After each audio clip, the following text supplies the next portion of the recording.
do Estado de São Paulo, Luciano Tim, advogado, sócio do SMT Advogados e professor da FGV de São Paulo, e Elias Fer, presidente executivo da Associação Nacional dos Birôs de Crédito. Antes de começar, a gente pede para desligar o celular ou deixar no silencioso, né? E a gente avisa que as interações com os palestrantes e perguntas será depois da transmissão ao vivo. Desde já, obrigada. Então, acho que a dinâmica a gente pode começar com considerações iniciais, né? Vou começar com o Felipe. Felipe, eu queria primeiro agradecer a sua presença aqui na Casa J, nesse evento. E eu gostaria, assim, nessa consideração inicial, se possível, se o senhor pudesse falar um pouco sobre como que essa litigância predatória como um todo pode ser prejudicial para o judiciário e para a sociedade. Bom dia a todos e a todas, né? Eu quero agradecer primeiro o convite. É um grande prazer estar aqui com esse público tão selecionado. E esse tema, que é um tema, na verdade, que ele vem ganhando força nos últimos anos, né? Não é um tema exatamente novo. Os primeiros registros daquilo que se vem a entender como litigiosidade predatória já existem desde 2011, 2012, com algumas sentenças mencionando algumas condutas que a gente considera predatórias, né? Mas é um tema que, mais recentemente, sobretudo depois da resolução do CNJ sobre a litigância predatória, um tipo específico de litigância predatória, isso vem ganhando muita força, né? Acho que, antes de mais nada, é importante diferenciar, e eu acho que é uma preocupação muito recorrente da advocacia, da ideia de que o judiciário estaria indo atrás de um grande número de ações, ou advogados que ajuizam um número muito grande de ações, ou temas repetitivos. E não é isso, né? Primeiro que o judiciário não está indo atrás, são dados naturais que vêm da análise da movimentação processual. Isso acabou sendo contratado, eu vou chegar lá, mas assim, é importante diferenciar a advocacia de tese, uma advocacia de tese tributária, que aparece que invariavelmente são ajuizadas uma série de ações, temas repetitivos, né, daquilo que a gente veio a entender como litigiosidade predatória, que entende-se por reiterada, mas não necessariamente é preciso que seja feita de forma reiterada, né, de uma massa de ações, mas a ideia é uma ação para uma litigiosidade falsa. Eu gosto de chamar de fake lead, né, na moda, né? Mas é uma ação que versa, na verdade, ali não tem um litígio propriamente dito, é um litígio criado, um litígio falseado, né? E isso normalmente é feito em massa, de forma predatória, para predar os recursos da parte contrária, ou para predar os recursos judiciários. Isso é feito de uma forma multiplicativa, para multiplicar os ganhos mesmo, para aumentar os ganhos. Então, o natural é que, identificado uma possibilidade, uma ação, essa ação se multiplica porque o ganho dela acontece em escala, né? Eu não sou economista, né, mas temos aqui um especialista, depois pode entrar nisso, mas a ideia é mais ou menos essa, né? Uma conduta que vai se reproduzindo várias vezes para gerar um aumento de ganhos. Mas o grande tom da litigiosidade predatória é que essa conduta ela é instantamente errada, ela é uma conduta irregular. Então, quais foram os principais casos? A discussão de predatória nasceu numa série de demandas ajuizadas que omitiam dados importantíssimos relacionados à declaração de inexigibilidade de débitos, né? Eram ações que o objetivo era discutir o débito, a parte alegava, olha, eu desconheço ou não me recordo da dívida, e peço aqui para excluir, suspender a negativação, né? Chama de negativação, não é um nome técnico, mas virou, né, negativação, e a inscrição indevida, e, né, agora já era. É o popular. Virou, é negativação indevida, ação de negativação indevida. Vai ter taxonomia do CNJ. Mas o termo ficou, não tem jeito, né? As ações eram isso, eram ações para contestar a existência da dívida, mas omitindo dados importantíssimos, como, por exemplo, que a parte tinha, de fato, uma relação jurídica com aquela pessoa, com aquele fornecedor, né? E que ela alegava que desconhecia, que nunca teve relação, mas, na verdade, ela sabia que tinha relação. E o mais interessante chamando as partes para as audiências, a partir de um determinado momento, os juízes começaram a ver 1.000 ações, 2.000 ações, num curto espaço de tempo, com picos de distribuição, não é um movimento natural de demanda. Né? Então, eles começaram a chamar, falaram, olha, depoimento pessoal, interrogatório, essas coisas. Chamaram, olha, venham aqui e contem essa história. E as partes reiteradamente falavam, não, eu tenho essa dívida aqui, eu nunca quis contestá-la dessa forma, que eu vi um cartaz dizendo, olha, excluímos todas as suas dívidas. Então, isso foi um movimento que se viu, que era uma série de ações de litigância de má-fé, que omitiam dados relevantes. Né? Por isso que eu acho que a advocacia pode ficar muito tranquila. Né? Acho que o objetivo não é a ação natural, a ação normal da pessoa que contesta uma dívida que, de fato, às vezes não existe.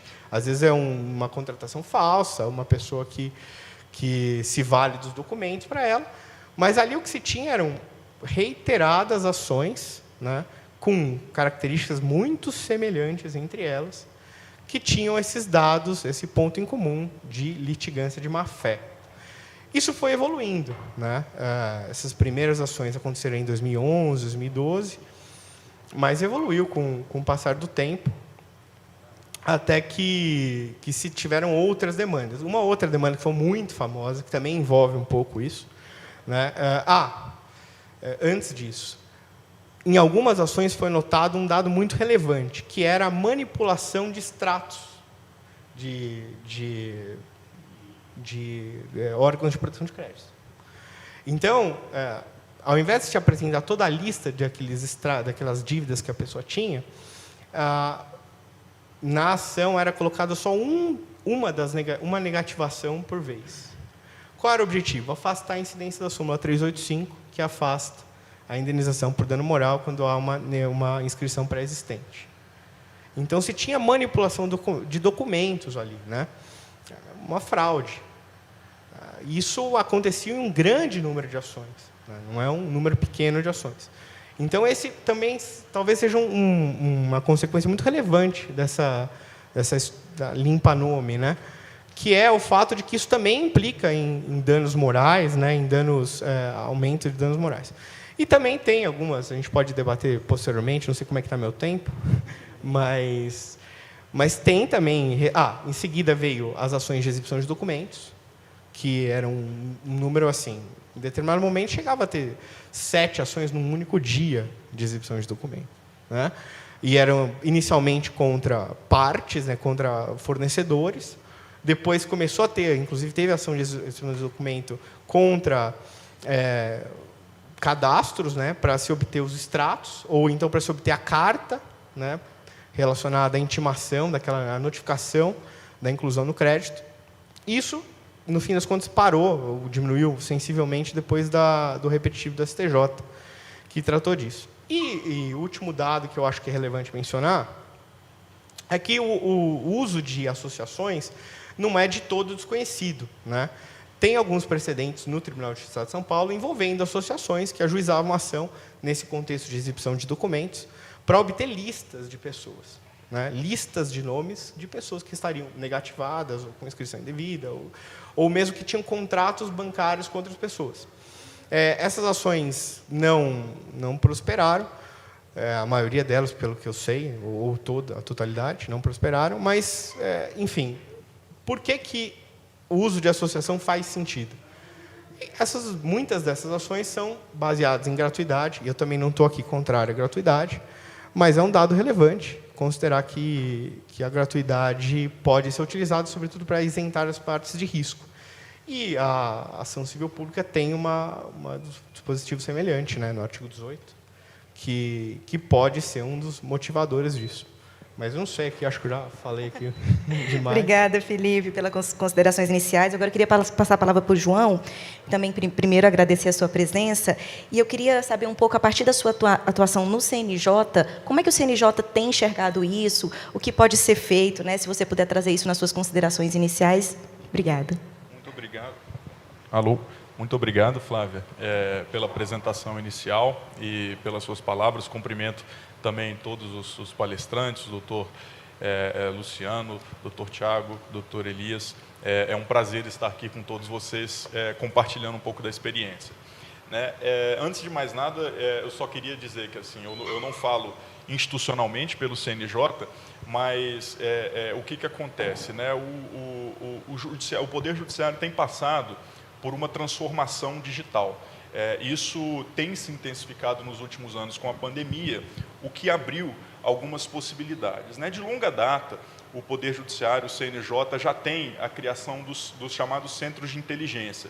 Existe o Centro de Inteligência Nacional, centros de inteligência regionais e centros de inteligência estaduais, né? Cada tribunal deve ter um centro de inteligência e esses centros são responsáveis, diante da possibilidade, né, como conversávamos ontem, doutor Elias, da criação de um data lake do Poder Judiciário, com os dados de todos os processos e a possibilidade de conversa, né, de interoperabilidade entre os sistemas dos diversos tribunais, nos permite ter uma base de dados nacional para identificar tanto gargalos jurisdicionais, como, por exemplo, uma vara que precisa de mais servidores ou precisa de mais juízes, quanto também uma multiplicidade de demandas, né? E aí o que eu estava conversando ontem com o doutor Luciano é que eu, pela minha experiência acadêmica, a minha área de estudo acadêmica é o direito econômico e regulatório, então eu procuro analisar esses fenômenos jurídicos, né, sempre pelas lentes, a gente que tem uma área de estudo mais próxima, a gente acaba analisando sempre o nosso objeto de estudo por essas lentes desse nosso marco teórico, dessa nossa perspectiva, né? Então, sobre a perspectiva regulatória, Flávio, o que eu consigo identificar, né? Algumas teorias modernas da regulação, como, por exemplo, a teoria da regulação responsiva, a teoria da regulação inteligente, né, Smart Regulation, elas mudam ou então colocam em xeque a perspectiva do direito administrativo clássica, que é a perspectiva de comando e controle, né? O direito administrativo brasileiro hoje é estruturado por uma teoria de comando e controle, que cada infração, cada ilicitude corresponde a um processo administrativo e é tratado sistematicamente de forma igual, sem procurar identificar as causas daquela ilicitude, ou então por que aqueles fenômenos têm ocorrido repetidamente, né? Então, eu acho que nós, tanto o Poder Judiciário, quanto as instituições essenciais da Justiça, principalmente a Ordem dos Advogados do Brasil, as associações de crédito, podemos pensar em um modelo de regulação inteligente, de regulação responsiva, com uma estrutura de pirâmide regulatória em que haja a base dessa pirâmide regulatória de forma expandida, seja por ações educacionais, de associações voltadas a novos advogados, como estava conversando com o doutor Luciano ontem, seja também com uma criação pelos buros de crédito de um sistema de ODR parecido com o consumidor.gov, em que isso poderia ser divulgado, penso eu, como um canal oficial para que as pessoas que se sintam lesadas ou se sintam negativadas indevidamente possam inicialmente procurar essas alternativas, né? E aí, sobre o ponto de vista do Poder Judiciário, como foi a pergunta inicial da Flávia, até peço desculpa por ter divagado um pouquinho, mas eu acho que essa introdução era necessária, Flávia.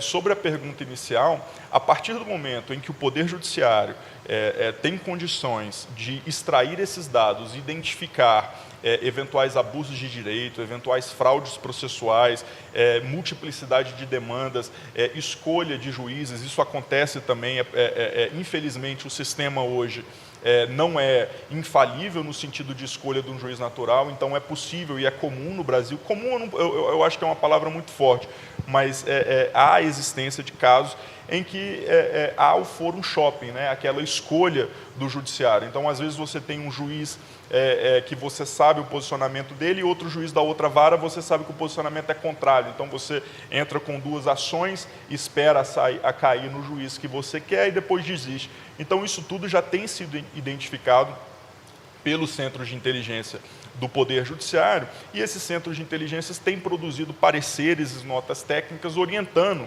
os juízes como agir nessas situações, né? E aí, para finalizar, Flávio, eu só gostaria de falar também que, como por acreditar muito nessas teorias modernas da regulação, em soluções autorregulatórias, ou então autorregulação regulada, eu acredito que, quando o problema chega no Poder Judiciário, é porque a bomba já explodiu, né? O Poder Judiciário, ele por definição constitucional e pela arquitetura do direito constitucional, o último a se pronunciar, né? Então, ele é chamado a atuar somente quando nós não temos mais uma solução, seja consensual, seja administrativa, seja de autocomposição pelas partes. Nós não conseguimos isso, nós vamos ao Poder Judiciário.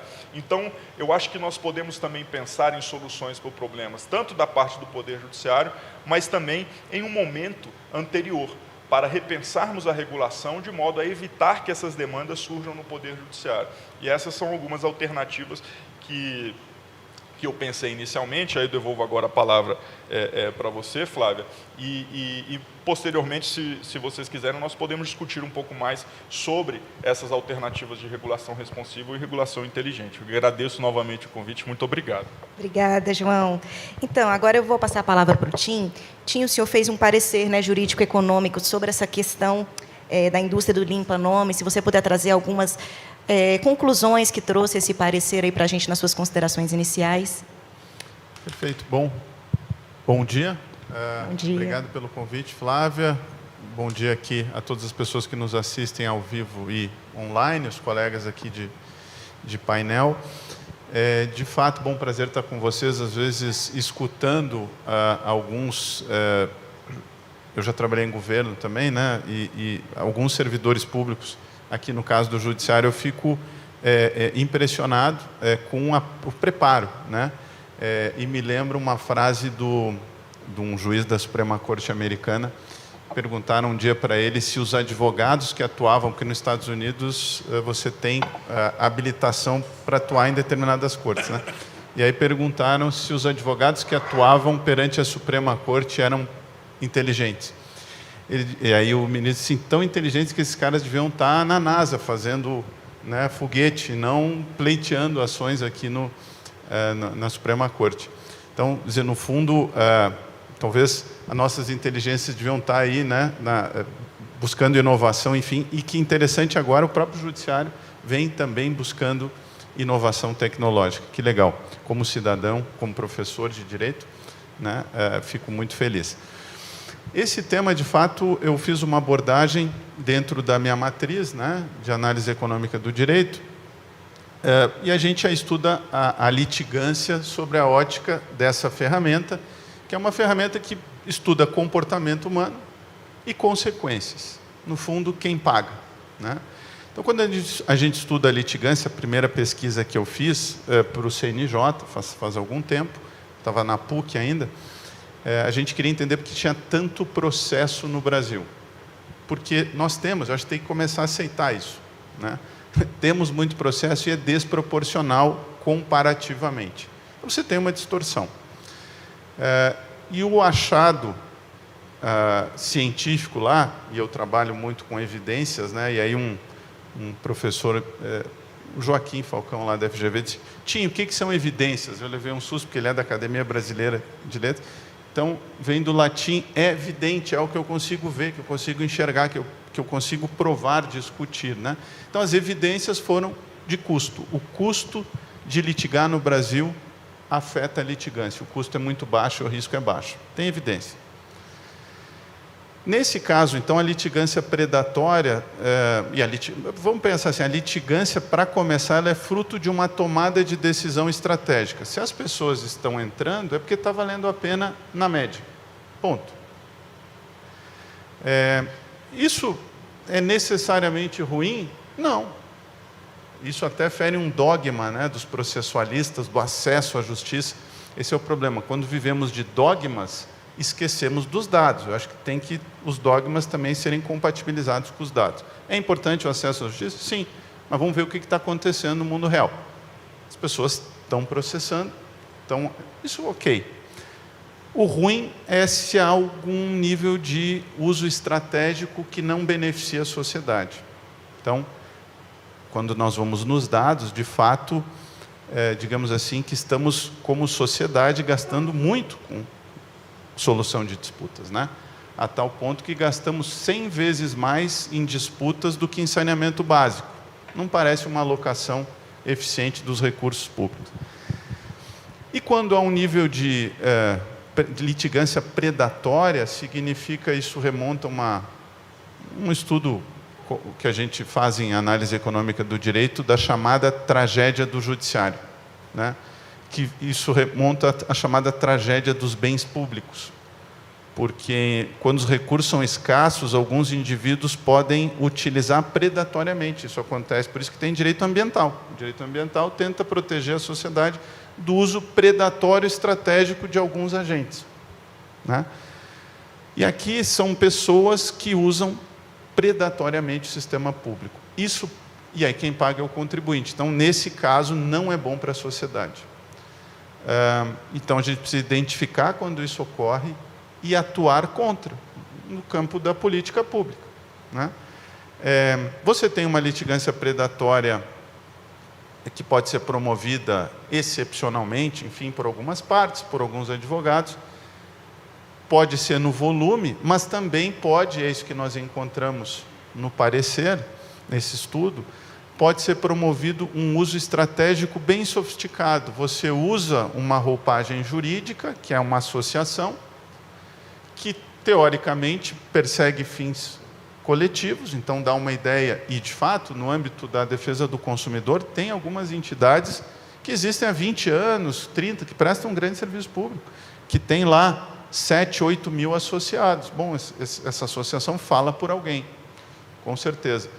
Mas a litigância predatória pode ser criar uma associação, assim como tem as fake leads, tem as fake associações, que no fundo não tem ninguém lá. Tem duas pessoas,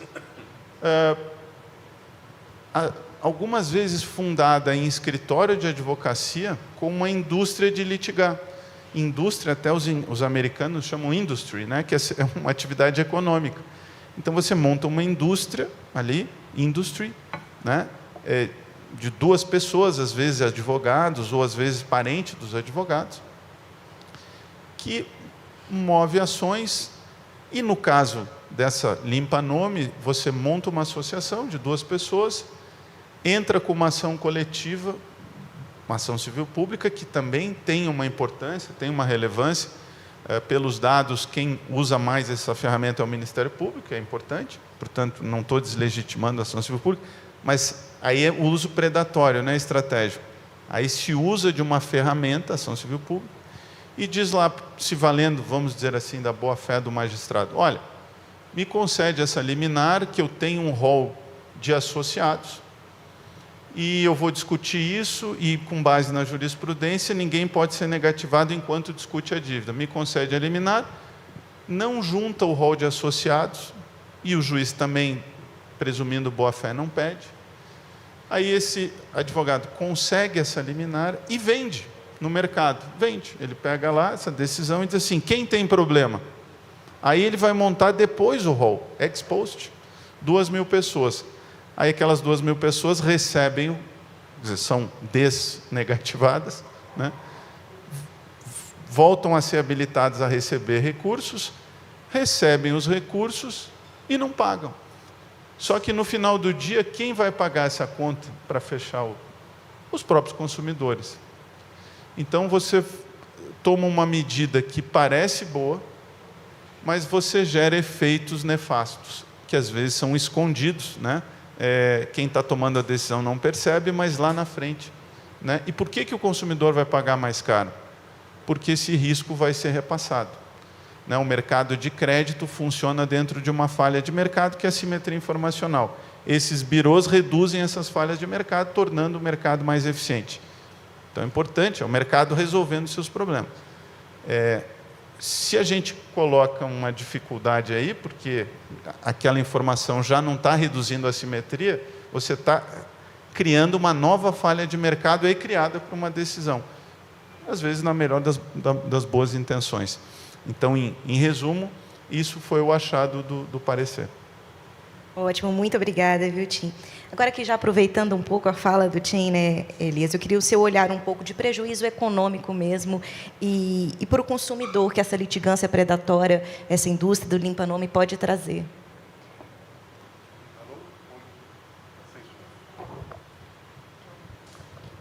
Alô? Opa, obrigado. Bom dia a todos e a todas. Eu queria agradecer ao Jota por abrir esse espaço, agradecer os panelistas, a audiência que está aqui presente e você que nos está assistindo agora nesse momento. Realmente, como foi muito bem colocado, né, pelo Dr. Felipe, e é um processo complexo, já tem uma escala bastante grande, então, consequentemente, o impacto já é grande por si só pelo volume, né?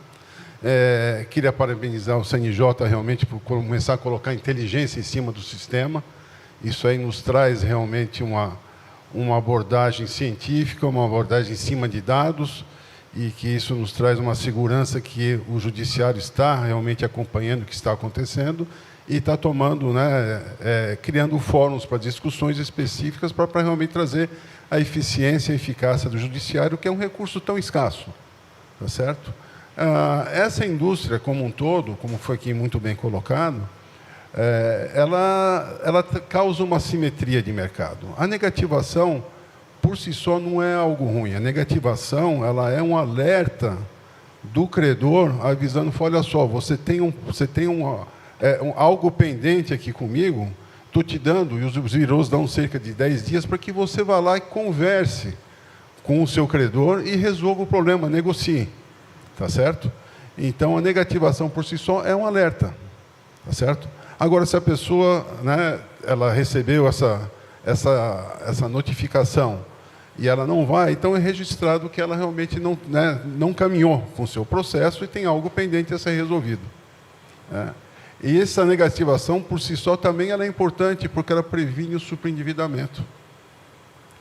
Cerca de 10% dos negativados são pessoas que são consumidores compulsivos. E como é que você vai segurar isso? Então, uma anotação de uma negativação é um alerta. Resolva seu problema. Se você não resolveu, o mercado vai saber que você tem algo pendente e vai avaliar o risco de te dar o crédito. E aí você traz a transparência no processo de crédito como um todo. Essa supressão, o que acontece? A pessoa ela sai da negativação, os birôs não dão visibilidade a isso, o mercado olha essas informações e acaba oferecendo crédito sem essa informação. E o que a gente vê é que essas pessoas que entram nessa indústria de limpeza de nome, entram uma atrás da outra, quer dizer, ela suprime uma, cria uma segunda, apresenta outra vez e assim vai. Então, existe uma má-fé, inclusive nesse processo, em que o que acontece com isso? O reflexo é exatamente no volume de inadimplentes. A inadimplência ela é cerca de 35% do impacto no spread bancário. O que quer dizer com isso? Quanto maior a inadimplência, maior a taxa de juro. Então, alguém tem que fechar essa conta. Então, a gente está penalizando o adimplente por um mau comportamento de inadimplente. Nós estamos incentivando a inadimplência através de um processo desse tipo, que é um comportamento predatório com relação ao direito econômico e realmente a economia como um todo. Então, não estamos dizendo que não tem a legitimidade de você fazer uma contestação, que é o processo normal que os birôs abrem. Qualquer pessoa que tenha um problema, fala, eu fui negativado, eu não concordo, abra um processo, procure, né, de onde veio, né, se foi do birô A, B, C, D ou E, entre lá, abra uma contestação, os birôs têm a obrigação de consultar a fonte. Olha só, recebi essa reclamação a respeito desse processo de negativação e dar um retorno. Então, entrar diretamente no judiciário, sem tentar os mecanismos normais de conversa, de conciliação, inclusive entre credor e tomador de crédito, tá certo? Não é um bom hábito. E com isso a gente acaba penalizando, né? A dona Maria que vai comprar uma geladeira vai pagar uma taxa mais alta porque, né, temos, sei lá, 1.000, 2.000 casos aí de que pessoas sobem na inadimplência e alguém tem que fechar essa conta. Então, esses são realmente os danos que a gente vê na economia, e o processo de crédito é um processo de credibilidade, né, de confiança. Transparência é muito importante, e qualquer supressão, né, seja judicial ou não judicial, de suprimir informações relevantes para avaliação de crédito, sempre vai trazer um dano para o processo de crédito que é uma das alavancas da economia. Muito obrigada. E a partir aqui da fala de vocês, eu fiquei com uma curiosidade, assim, como que os agentes sociais como um todo, né, judiciário, os birôs, todo mundo, pode identificar o que pode ser feito pela sociedade para identificar e para coibir essa prática? Quem quiser responder, fica à vontade, se vocês quiserem fazer a ordem aí. Tim vai começar. Posso começar. Tem um ponto que o Fábio trouxe que é relevante, e quando eu estava até na Senacom, eu sempre provocava os agentes econômicos a ingressarem na plataforma do consumidor.gov. Talvez nem precisem elas criarem uma, Fábio, porque aquela... Também, quando se pensava em criar uma, eu dizia, não, vamos facilitar a vida do consumidor. Ele tem que... Aliás, na verdade, eu tinha diálogos com as agências, porque cada agência reguladora tinha o seu canal. Né? E aí, para o consumidor, não, se é telecom, eu tenho que ir na Anatel. Não, vamos criar um canal único, para facilitar a vida, diminuir o custo de transação. E acredito que, então, assim, perante a sociedade, os birôs têm que estar na plataforma do consumidor.gov. Por quê? Porque é um canal de diálogo. Né? E aí a gente passa a ter dado. A litigância, e aí tem um outro ponto adicional, que é o saque. O saque das empresas tem que funcionar. E não há informação sobre isso. Né? Eu lembro que, às vezes, as empresas iam visitar lá na cena. Meu saque é maravilhoso. Né? Eu tenho um índice de resolutibilidade no meu saque. Mas ninguém sabe disso. O judiciário está achando que ele é o teu saque. Né? E, às vezes, o que está acontecendo é uma litigância predatória. Como é uma indústria, né, não é eficiente eu tentar reclamar na plataforma. Eu vou direto no judiciário porque eu estou buscando outra coisa. Eu estou buscando sucumbência, eu estou buscando, enfim. Né, eu não quero resolver. É uma outra, né, situação. Então, acho que é importante essas duas coisas. O mercado, eu não gosto mais de mercado, porque o mercado é o espaço onde estão, né, os agentes econômicos. Mas os agentes econômicos têm que fazer o seu papel. Então, mas o que o poder público pode fazer para atacar o problema aqui? E aí nós temos aqui este problema. Eu imagino que, bom, a juiz é livre para tomar a decisão que bem entende fundamentadamente. Eu tenho sempre defendido dentro dos precedentes que, para mim, quando vinculantes, são lei, e lei teria que ser aplicada. Então, essa liberdade de decidir, em algum momento, ela teria que se fechar. Então, o STJ e o Supremo podem pensar em precedentes. Claro que eles dependem de provocação dos advogados, enfim, né? Mas precedentes vinculantes nisso.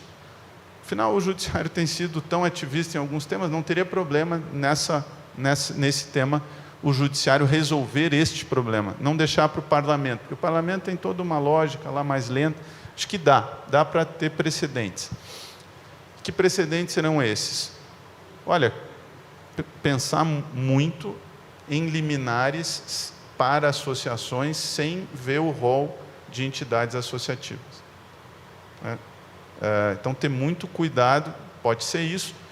Pode, por exemplo, o CNJ pensar numa recomendação, porque não pode mandar, tem liberdade de decidir, mas poderia recomendar, como já tem uma sobre litigância predatória, que o juiz atente nas consequências, aliás, está na LINDE também, né? Cuida as consequências da decisão, você pode estar aumentando o juro. Então, imaginaria assim, para botar a bola rodando esses caminhos. E o Ministério Público, possivelmente, aí sim, fiscalizando criminalmente, porque isso aí é até crime perante o CDC, porque algumas pessoas entram de boa fé aí. Elas entram nessas associações achando que, de fato, vão limpar o nome e elas estão sendo enganadas. Pois é, eu até queria saber também desse ponto, Tim, se você puder falar um pouco do consumidor, quando ele não saber que ele está entrando, porque às vezes ele entra de má fé, mas às vezes ele entra mesmo por entrar, assim. É possível o próprio consumidor saber isso também? Aí vem o papel da divulgação, né? Quanto mais... É porque, como a indústria organizada, nessa da litigância, tem muita propaganda sobre limpeza do nome. E aí, toda a literatura hoje de economia comportamental, né? Dos viés cognitivos, a pessoa, às vezes, busca um milagre.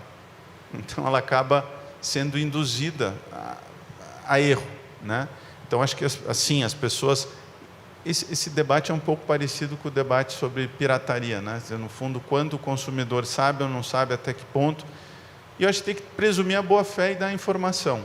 Mas eu acho que os agentes de mercado, os agentes econômicos, o poder público tem um papel aí a contribuir.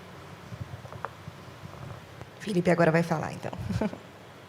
Vamos lá. Na verdade, eu até queria acrescentar um dado, que não é exatamente o caso que está sendo discutido, mas tem relatos e estudos, isso foi até inclusive gerou ação criminal, de demandas ajuizadas sem que o consumidor soubesse que o nome dele estava sendo usado. Então, é uma demanda que foi ajuizada, uma procuração falsificada. Isso gerou ações criminais que estão tramitando ainda, não me recordo de nenhuma que tenha transitado em julgado, mas no âmbito de uma dessas ações criminais houve uma delação premiada, uma colaboração. Estou fora do criminal há algum tempo já, pessoal. Mas, então, isso foi relatado na aquisição de listas e ajuizamento de demandas em nome de consumidores sem que eles soubessem que eles tinham uma demanda. Então, o ponto é tão grave a chegar nisso. Mas eu acho que o que o Poder Judiciário pode fazer e já vem fazendo, né? Em 2016 foi criado o Núcleo de Monitoramento de Perfis de Demandas pelo Tribunal de Justiça de São Paulo. Esse modelo foi posteriormente replicado em diversos tribunais. Qual é a ideia desse núcleo? Esse núcleo antecedeu um pouco o Centro de Inteligência. A ideia era, se chegava uma série de relatos de demandas com problemas, e se optou por centralizar essas informações e trabalhar um pouco na assimetria informacional para os juízes. Porque um juiz, numa vara muito específica, às vezes ele não consegue ver o todo. E, a partir dessa notícia, se chegava a se fazer estudos. Olha, vamos fazer um estudo de movimentação judiciária aqui. O que eu tenho de movimentação? De demandas sobre esse tema, de demandas sobre essa parte, de demandas sobre com esse advogado. Que dados de metadados que eu consigo extrair do sistema? E se começou a haver uma série de coincidências nessas demandas. Isso gerou uma série de estudos. Eu estava comentando aqui antes de começarmos,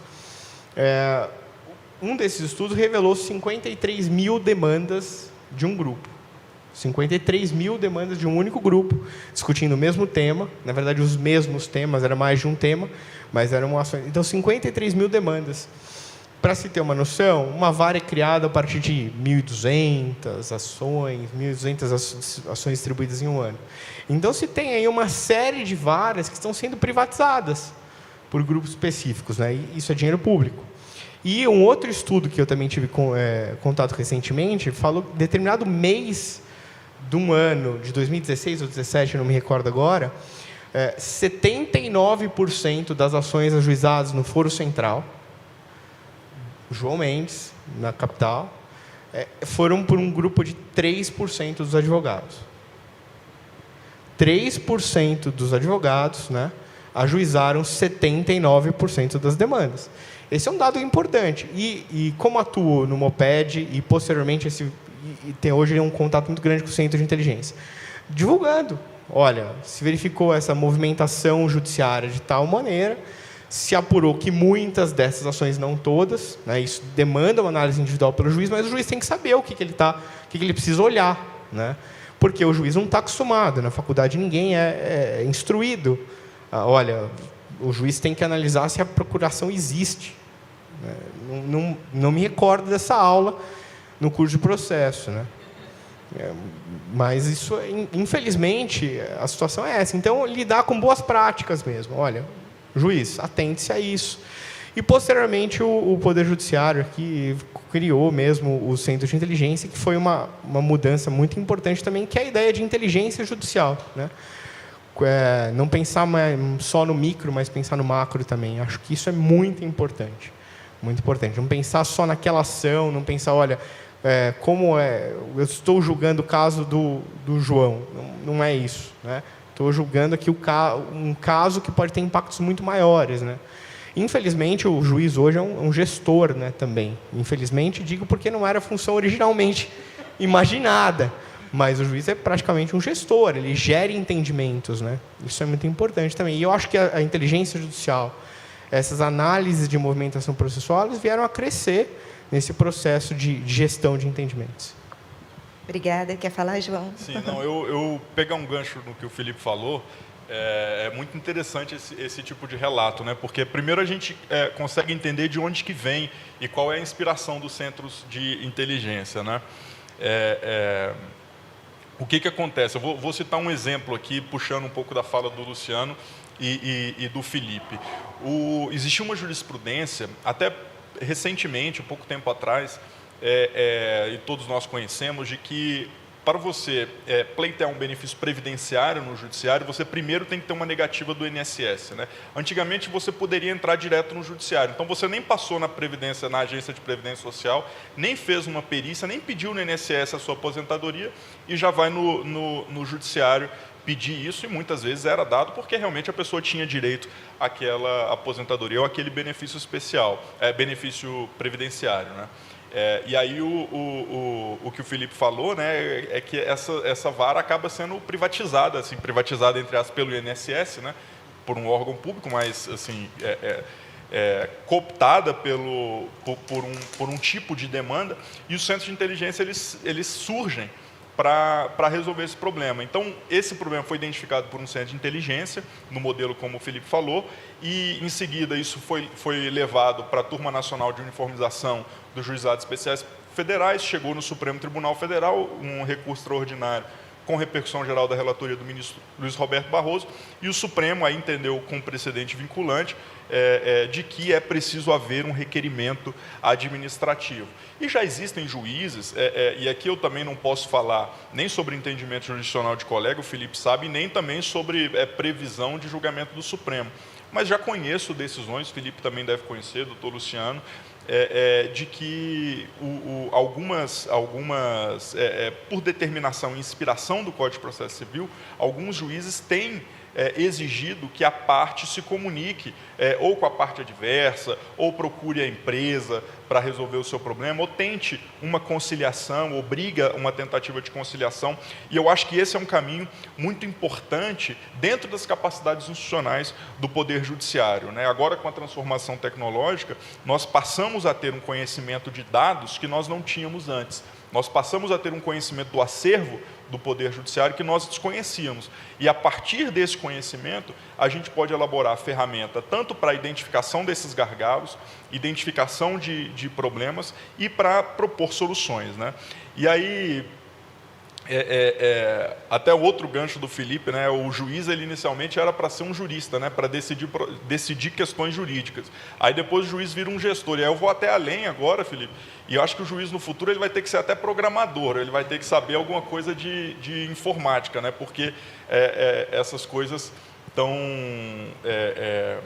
mudando muito rapidamente, né? E aí uma última questão que eu gostaria de trazer também é que todo direito ele pode ser abusado, né? Então, tanto o direito de limpar o nome pode ser abusado, o direito de também processar alguém ou executar uma dívida que já prescreveu também pode ser um direito abusado. Então, o direito de, por exemplo, entrar com uma ação civil pública, ele é um direito constitucionalmente, ele é um direito de acesso à justiça, como o doutor Luciano falou, mas é um direito que pode realmente sofrer abusos. Eu não acho que os advogados como um todo, como uma classe, como a OAB incentiva ou sequer sabe e participa desse processo. Eu acho que existem, na maioria, né, 99% dos profissionais, pelo menos que eu tive contato até hoje durante a minha carreira, são excelentes profissionais e querem fazer o melhor.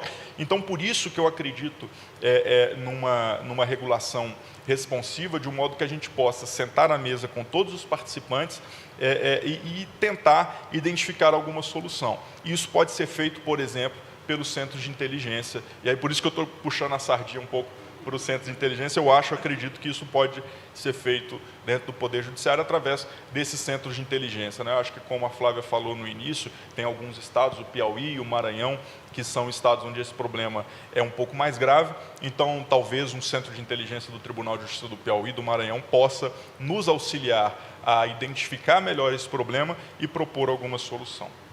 Obrigada. Quer falar? Bom, é uma grata surpresa ver realmente que o setor judiciário está se evoluindo tecnologicamente. E fica até uma sugestão, né? Seja no mercado de ações, que não são judiciais, é tão monitorado que qualquer anomalia se levanta um flag e na hora se toma, né, existe um colegiado que se toma ação, né?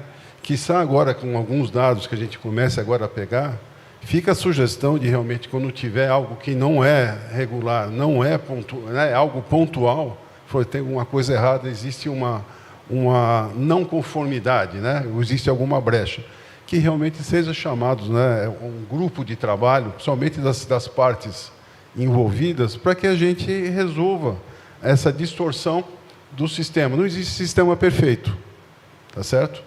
Então, uma vez agora que a gente está tendo a possibilidade de ter monitoramento e se ter ferramentas, realmente a gente consegue resolver esses problemas sistêmicos da justiça e trazendo realmente o uso esperado de um recurso escasso e precioso que é realmente o judiciário.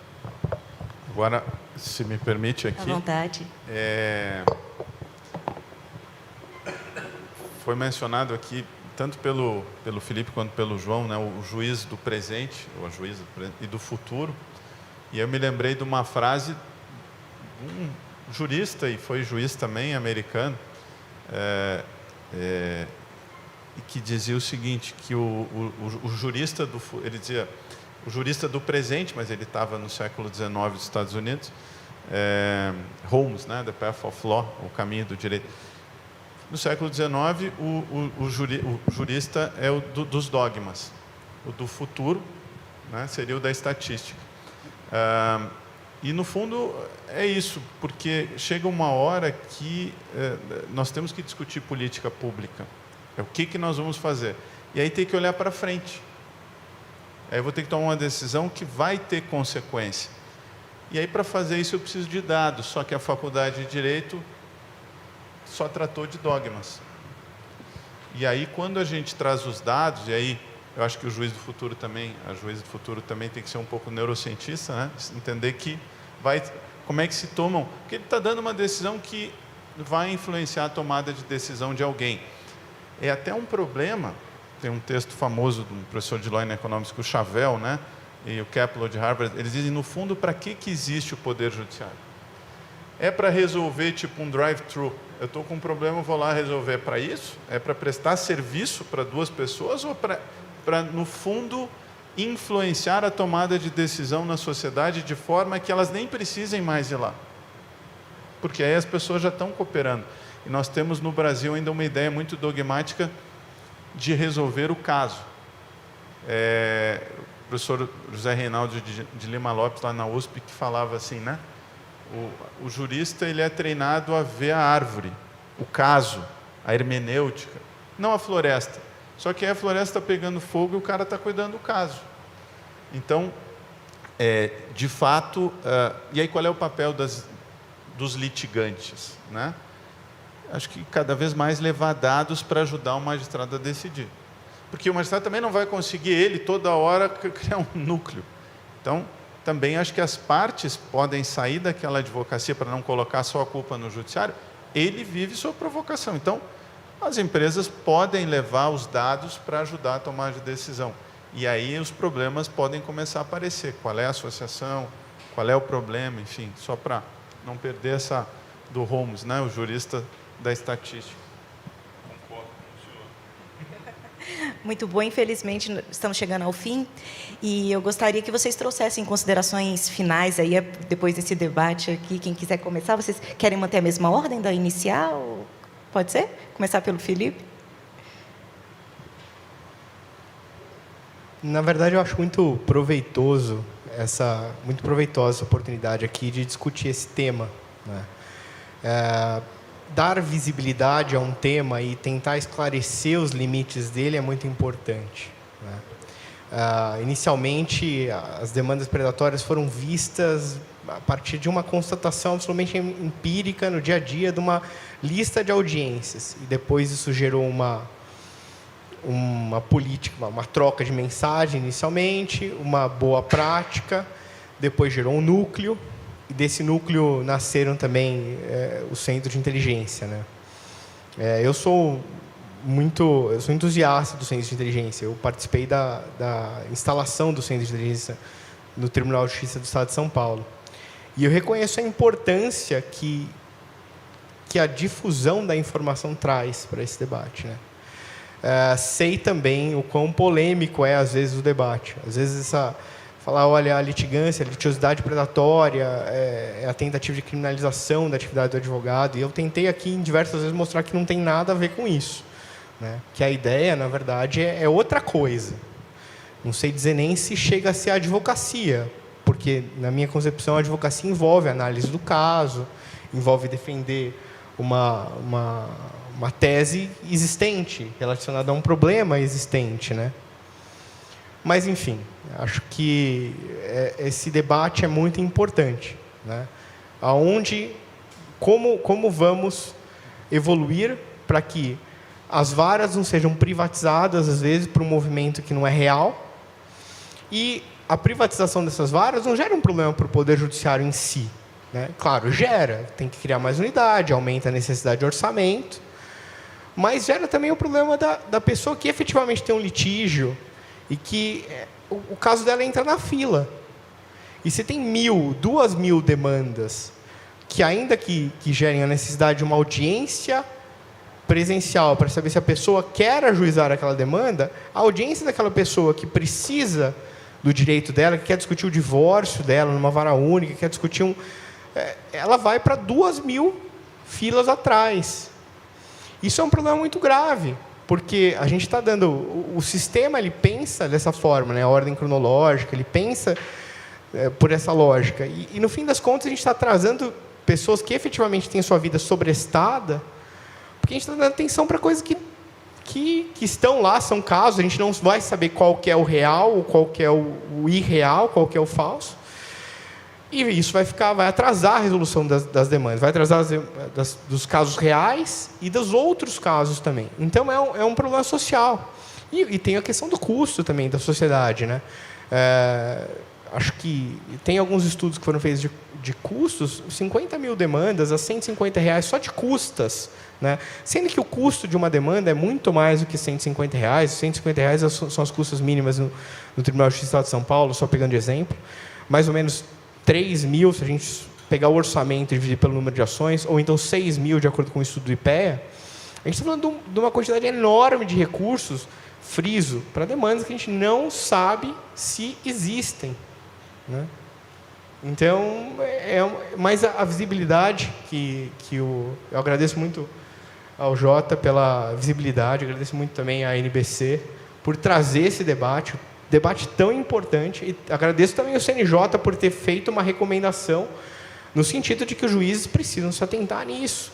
E parece engraçado, né, que a recomendação parece ser contrária ao juiz, mas, na verdade, é um respaldo imenso para o juiz que, efetivamente, já estava preocupado com aquilo. Ele fala, estou agindo conforme a recomendação do CNJ, o que é muito importante para o juiz se sentir respaldado. Enfim, essas são as minhas considerações finais. Eu estou à disposição também, é um tema que eu sou apaixonado, né? Então, eu agradeço o convite novamente. Muito obrigado. Obrigada, Felipe. João, por favor. Obrigado, Flávio. Eu acho que também gostaria de agradecer o convite do Dr. Elias, do Dr. Luciano, do Jota. É um prazer enorme estar aqui.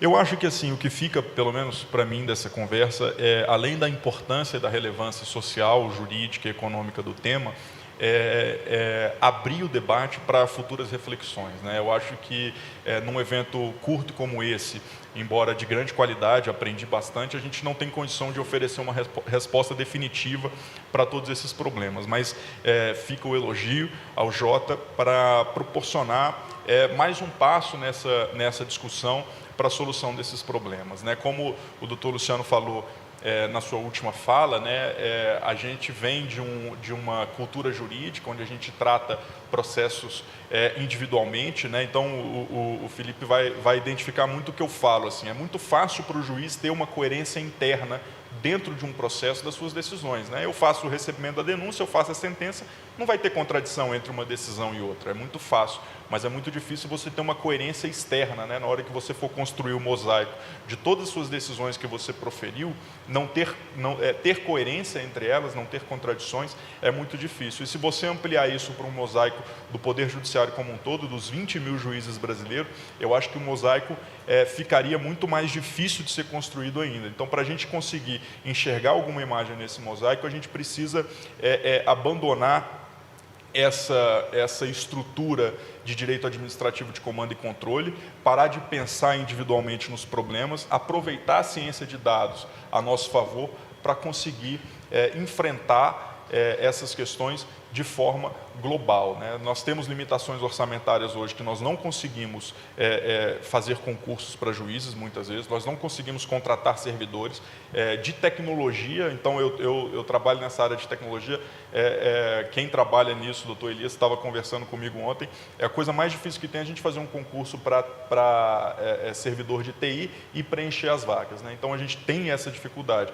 Então, a gente precisa racionalizar o gasto público para gerar mais eficiência com o serviço jurisdicional, para que o Poder Judiciário cumpra o seu papel de pacificação social, de proteção da Constituição e de garantia dos direitos fundamentais e sociais. Eu acho que esse é o objetivo de todos nós aqui, então agradeço mais uma vez o convite, muito obrigado.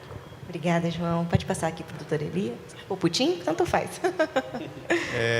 Também agradeço, o Jota tem feito um trabalho muito interessante, né? Inclusive publica a coluna da Associação Brasileira de Direito e Economia, e me lembrou agora mais um ensinamento, né? Esse do Posner, ou os americanos dizem Posner, né? Que ele foi juiz, foi professor, e ele dizia o seguinte: qual é a diferença? Ele se diz um pragmático. Ele diz: qual é a diferença do pragmático e do formalista? Ou no Brasil nós diríamos do dogmático, né? É que o pragmático acha que a realidade importa, as consequências importam, e, portanto, para eu resolver um problema complexo, eu tenho que mergulhar na complexidade dos fatos. Então, se o problema é tecnológico, tem que entender de tecnologia. Se o problema é econômico, tem que mergulhar ali. E ele diz: e o dogmático acredita, o formalista, que bons conceitos jurídicos vão me ajudar. E não vão. Esse é o problema. Porque a complexidade é factual, não é jurídica. Então, talvez a consequência seja que a gente vai ter que começar a evoluir em transdisciplinariedade. Quer dizer, o problema aqui não é estritamente jurídico. Só que aí, quando a gente traz essas questões, como disse o Felipe, se torna polêmico. Por que é polêmico? Né? Aí é o problema de neurociência, porque, diriam os neurocientistas, né, que os dogmas jurídicos estão na parte do cérebro, que é a parte do sistema 1, né, que é a parte emocional ou das convicções. Por exemplo, devido ao processo, é um dogma que está lá.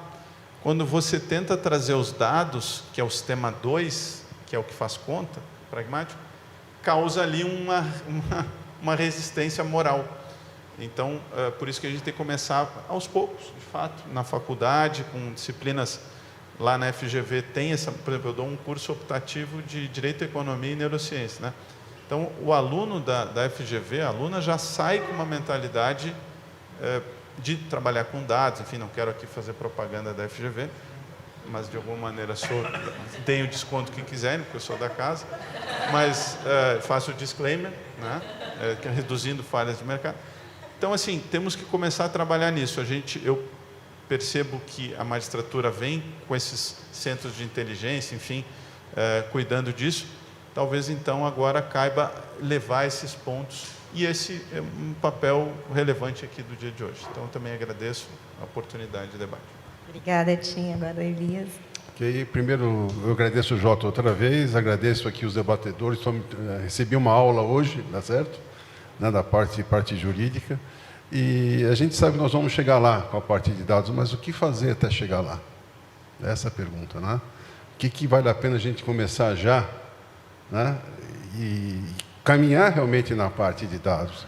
Talvez algumas soluções aí, talvez diante de qualquer ação, você tentou reconciliação primeiro, tá certo? Não sei, entendeu?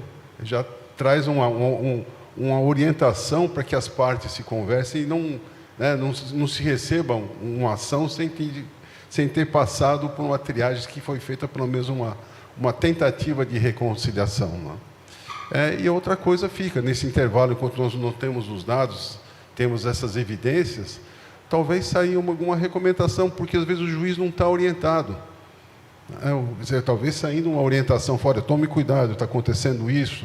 Né? Porque eu não tenho dúvida que o judiciário, os juízes têm sempre a intenção de evoluir com o tema. Talvez se a gente pensar em um trabalho conjunto, inclusive de mandar uma recomendação para o juiz, ou um alerta para o juiz, olha, está acontecendo isso. Né? A gente analisou, talvez as recomendações a ponderar são essas, e o juiz toma a sua decisão, porque assim a gente ganha, né? Até chegarmos nessa inteligência toda, a gente, no meio do caminho, a gente vai arredondando a nossa trilha para chegar realmente num ponto em que teremos a inteligência já mais aplicada em cima da parte judiciária. Como não sou advogado, eu me coloco esse ponto como administrador. Aí. Muito obrigada, gente. O debate foi muito bom, pena que já tem que acabar. Eu gostaria de agradecer a presença de todos aqui na Casa J, dos palestrantes, e que venham mais debates sobre isso. Só me ocorre, de fato, mencionar, e acho que merece o reconhecimento público, do quão transformadora foi a gestão do ministro Fux e da equipe de juízes e juízas que estão lá. Então, vocês estão realmente de parabéns. Assim, na pandemia, várias resoluções, até cheguei a escrever um breve artigo lá na coluna do J, então, também eu não só fazer esse registro. Obrigada a todos. Até mais.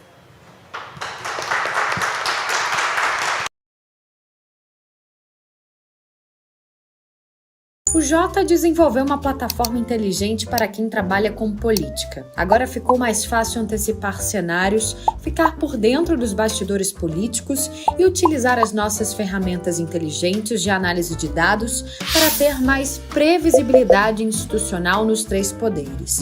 Tenha acesso aos nossos alertas e apostas da semana, análises políticas exclusivas e reuniões com os nossos especialistas, relatórios especiais, ferramentas de inteligência artificial e eventos exclusivos com as figuras mais importantes da política nacional. JPRO Poder, a plataforma número 1 de relações governamentais no Brasil.